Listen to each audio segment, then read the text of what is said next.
Good morning, সবাইকে স্বাগত জানাচ্ছি আমাদের আরেকটা নতুন ব্লগে। এটা আমাদের হার্শিলের সেকেন্ড ডে। গত পরশু আমরা হার্শিলে এসে পৌঁছেছি। লাস্ট ভিডিওতে দেখেছি আমরা গতকাল হার্শিলে সারাদিন কী করলাম। এটা আমাদের সেকেন্ড মর্নিং, তাই আজকের মর্নিংটা আমরা আপেল বাগান দিয়েই শুরু করলাম। হার্শিলের চারিদিকে আপেল গাছ, অন্যান্য পাইন গাছ, আরও বিভিন্ন গাছের সাথেও আপেল গাছে ভর্তি চারিদিকে। আর এখন অবশ্য আরও বেশি করে চেনা যাচ্ছে, কারণ অ্যাপেল ব্লসমের জন্য গাছগুলো পুরো ছোট ছোট সাদা ফুলে ঢেকে রয়েছে।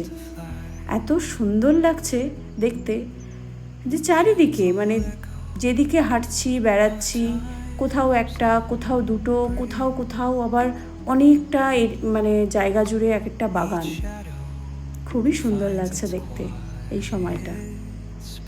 আজকে আমাদের গঙ্গোত্রী বেরিয়ে যাওয়ার কথা ছিল, যেটা আমি লাস্ট ভিডিওতে বলেওছি যে আজকে সকালবেলা আমরা গঙ্গোত্রী বেরিয়ে যাব, হার্শিল থেকে বেরিয়ে যাব।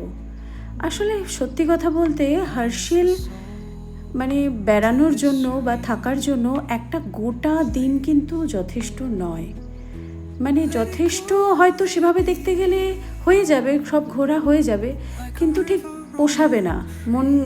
মন চাইবে যে আরেকটা অন্তত দিন থেকে যাই। কালকে যেহেতু বৃষ্টি হয়েছিল, আমরা দুপুরের পর থেকে বেরোতেই পারিনি। আজকে সকালবেলা ঘুম থেকে উঠে দেখলাম আকাশ একদম পরিষ্কার আর ঝকঝকে একটা দিন। তাই আমরা দুজনেই ঠিক করলাম যে আজকের দিনটা আমরা হার্শিলে থেকেই যাই।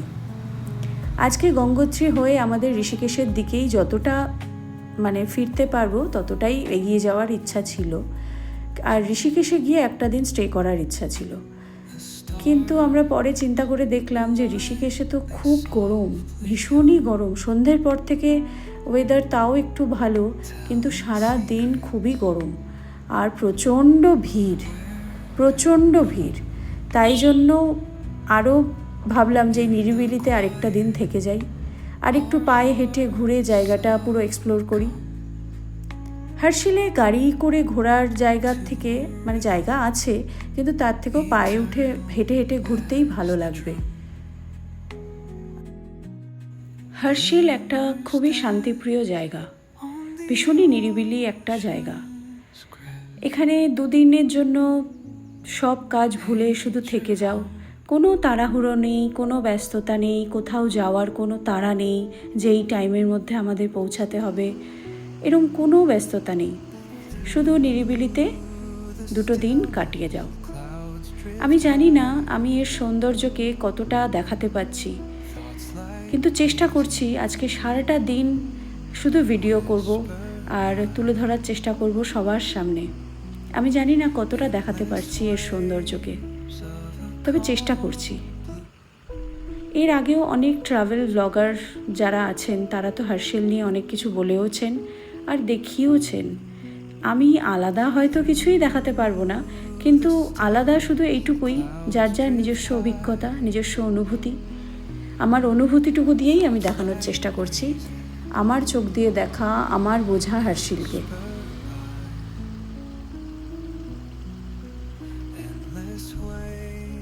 ফেব্রুয়ারির মাঝামাঝি আমরা পন্ডিচেরি গিয়েছিলাম আমাদের দুটো বন্ধুর সাথে। সেই জায়গার কালচার সম্পূর্ণ আলাদা। সেখানেও খুব ভালো লেগেছিল, কিন্তু তখন তো ভ্লগিং শুরু করিনি, তাই দেখাতে পারিনি। আর এটা আমাদের তারপরেই আসা, মানে এক দেড় মাসের মধ্যেই আবার প্ল্যান করে চলে আসা। এই ভাগীরথীর তীরে অবস্থিত এই ছোট্ট একটা গ্রামে এসে আমরা মুগ্ধ হয়ে গেছি। আমি আর রাজস্বী দুজনেই একটু পাহাড়ই ভালোবাসি সমুদ্রের থেকেও। মানে দুটো ডিফারেন্ট কালচারে আমরা 2 মাসে ভিজিট করলাম। আজকেও সকালবেলা আমরা উঠে গেছি তাড়াতাড়ি। বাবান যেহেতু ঘুমোচ্ছিল, আর রাজস্বী বলল আমি একটু হেঁটে আসি। আমি বললাম ঠিক আছে, যা একটু হেঁটে আয়। এবার ও চলে যাওয়ার পর আমি কিছুক্ষণ বসে রইলাম, তারপর আবার ঘুমিয়েও পড়লাম। তারপর উঠলাম, উঠে দেখছি এখনও আসেনি। তাহলে আমি একটু চা খেতে ইচ্ছা করছে, একটু চা করে খাই। তারপর আমি চা খেলাম, তখনও ফিরছে না। তার কিছুক্ষণ বাদে দেখি আসছে। আমি জানলা দিয়ে দেখতে পাচ্ছি ও হোটেলের এন্ট্রান্স দিয়ে ঢুকেছে, আসছে। যখন এসে বলল যে আমি কোথায় গেছিলাম জানিস, আমি বলছি কোথায়, বলছে দেখ ফটোগুলো দেখ, ভিডিওটা দেখ। আমাদের আগের দিনই মানে গতকাল হার্শিলের বাকি জায়গাগুলোর মধ্যেও আরেকটা জায়গা আছে, সামনেই একটা পাহাড় আছে, বেশি উঁচু নয়, সেখানে যাওয়ার কথা আছে। ওটা ওই 1-1.5 ঘন্টা মতো ট্রেক করে উঠতে হয়, যেটার টপটার নাম হচ্ছে লামা টপ।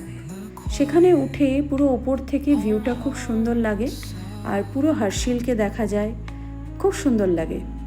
তাই আমরা ভেবেছিলাম, এসে যখন শুনেছিলাম এই জায়গার সম্বন্ধে, তখন আমরা ভেবেছিলাম যাব, কিন্তু আমরা তো বুঝতে পারিনি এত বৃষ্টি শুরু হয়ে যাবে, তাই সেরকম কিছু প্ল্যানটা ক্যান্সেলই করতে হয়েছিল।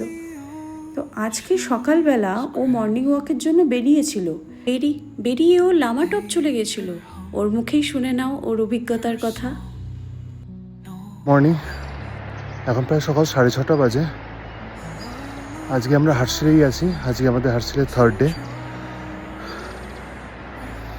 এখানকার একটা পপুলার ডেস্টিনেশন হলো লামা টপ। আমি সকাল থেকে জার্নি চালু করেছি, খুব ডিফিকাল্ট স্টিপ, তাই যেতে একটু ডিফিকাল্টিস তো আসছেই, কিন্তু দেখা যাক পৌঁছই। শুনেছি সেখান থেকে পুরো শহরের ভিউ, মানে এখানকার গ্রাম্য ভিউ এবং আশপাশের পাহাড়ের ভিউ খুব সুন্দর লাগে। ওখানে পৌঁছই, সবাইকে দেখাচ্ছি কেমন। রাস্তাটা সত্যি খুব সুন্দর, আমি জাস্ট দেখাই। এই রাস্তা দিয়ে আমি এগিয়ে যাব, একটু ব্রেথলেসনেস লাগছে, যেতে যেতে আমি দেখাচ্ছি কেমন রাস্তা। কালকে সারাদিন মুষলধারে বৃষ্টি হয়েছে, ভেবেছিলাম আজকে কোথাও বেরোতেই পারবো না, কিন্তু সকালবেলা উঠেই দেখছি একটু সানি ওয়েদার। আর কালকে আমাদের খুব ভালো লেগেছে, কালকে আমরা বনফায়ার করতে পারিনি, কিন্তু রুমের মধ্যে যে ফায়ার প্লেস ছিল সেখানে কালকে জ্বালানো হয়েছিল ফায়ার প্লেস। আমাদের রুম ভালোই কমফোর্টেবলি হিট হয়ে গেছিলো, যার ফলে রাত্রে কোনো ঠান্ডা লাগেনি। এখানে টেম্পারেচার রাত্রে প্রায় -1-2 থাকছে। এখনও সকালে ভালোই ঠান্ডা আছে। চারিদিকে দৃশ্যটা দেখাই একটু।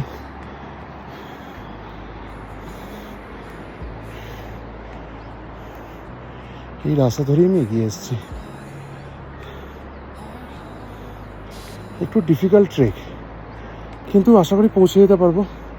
ওখানে পৌঁছেই তারপর দেখাচ্ছি কেমন রাস্তা।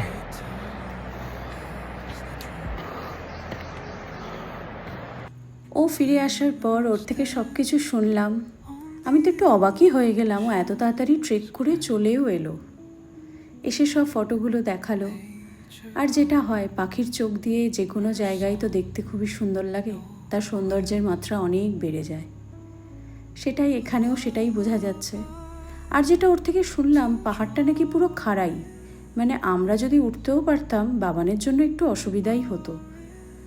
তাই ও মানে পারতো কি না আমরা ঠিক মানে বুঝতে পারছি না, বা আমরা হয়তো এরম ভাবছি, কারণ ও যখন মহারাষ্ট্রে গেছিলো 1 বছর আগে বর্ষাকালে, তখন কিন্তু লোনাওয়ালার কেভগুলোতে খুব সুন্দরও নিজে নিজে উঠে গেছে লাফিয়ে লাফিয়ে। তখন কিন্তু একবারও বলেনি আমি হাঁপিয়ে গেছি। তো এটাই হচ্ছে ব্যাপার, বোঝা তো যায় না বাচ্চাদের ব্যাপারটা। যাই হোক, ওর কাছ থেকে সব ভিডিও ফটো এগুলো দেখলাম, বেশ ভালো লাগলো। তারপর ও এলো, আমরা ফ্রেশ হলাম, বাবানকে তুললাম, তারপর ব্রেকফাস্ট করলাম। ব্রেকফাস্ট করে আমরা দুজনে রেডি হয়ে গেলাম। তারপর আমরা 3 জনে মিলে আবার ঘুরতে বেরোলাম। হাঁটতে হাঁটতে আমরা আবার সেই আগের দিনে দেখানো ওই ব্রিজটায় এলাম। ওখানে আমি আর আমার ছেলে দুজনে একটু হাঁটাহাঁটি করলাম, দৌড়ালাম, ফটো তুললাম, ভিডিও করলাম, এই আর কি।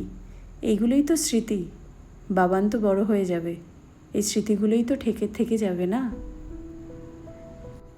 লাফালাফি করতে, দৌড়াদৌড়ি করতে বাবান খুব ভালোবাসে। এইসব পেলে ওর আর কিছু চাই না, সারাক্ষণ ওর সাথে খেলো।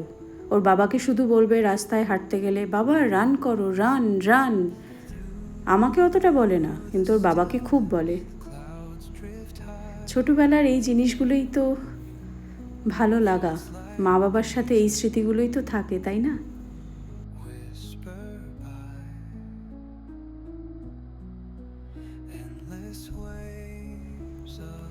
এইভাবে ঘোরাঘুরি করতে করতে অনেকটাই সময় কেটে গেল। আমরা হোটেলে এসে একটু তাড়াতাড়ি লাঞ্চ করে নিলাম। লাঞ্চ করে আমরা চলে গেলাম নেলং ভ্যালি।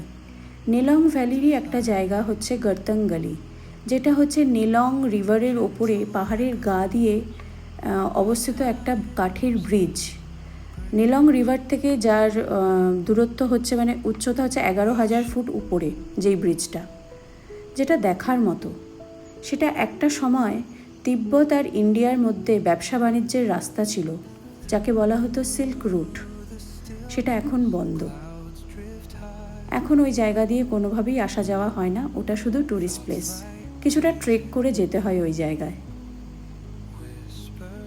নেলং ভ্যালিতেও আলাদা করে যাওয়া যায়, যেটার জন্য উত্তরকাশী থেকে পারমিট করাতে হয়। হার্শিলের বিভিন্ন ক্যাফে বা কোনো হোটেলের রিসেপশন থেকেও পারমিট করিয়ে দেয়, কিন্তু সেটার জন্য খরচাটা একটু বেশি পড়ে। যদি উত্তরকাশী থেকে ডাইরেক্ট পারমিট করানো হয় তাহলে খরচাটা অনেক কম হয়। এটাই হচ্ছে ব্যাপার।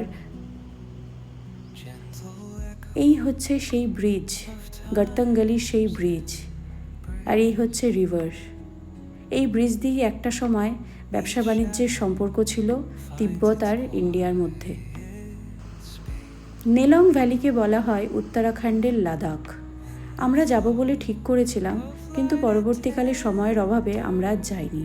সেখানে থাকার কোনো ব্যবস্থা নেই, দিনের বেলাতেই যেতে হয় আর ফিরেও আসতে হয় দিন থাকতে থাকতেই। তাই আমরা আর ওখানে এখন গেলাম না। কিছু জায়গা ছেড়ে আসা ভালো, সেটা পরবর্তীকালে যাওয়ার একটা আকর্ষণ থাকবে সেই জায়গায়।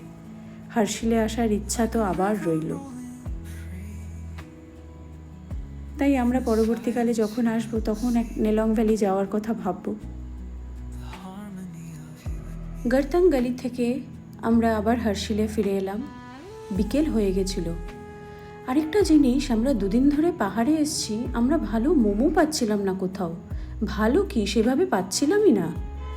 আজকে জানতে পারলাম পাশের যে ভিলেজটা আছে, বাগোরি ভিলেজ, যেটা লাস্ট ভিডিওতে আমরা দেখিয়েছি, সেখানে নাকি মোমো পাওয়া যায়। শুনেই আমরা তাড়াতাড়ি করে চলে গেলাম সেই ভিলেজে, কারণ খুব খিদে পেয়ে গেছিলো। আগে আমরা মোমো অর্ডার করে মোমো খেলাম। সেই ভিডিওটা আর করা হয়নি, কারণ আমরা মোমো খেতেই ব্যস্ত ছিলাম। তারপরে আমরা হোটেলে চলে আসি, আর কিছুই করিনি। তাই আজকের ভিডিওটা এই অবধিই থাক। দেখা হবে আবার পরের ভিডিওতে।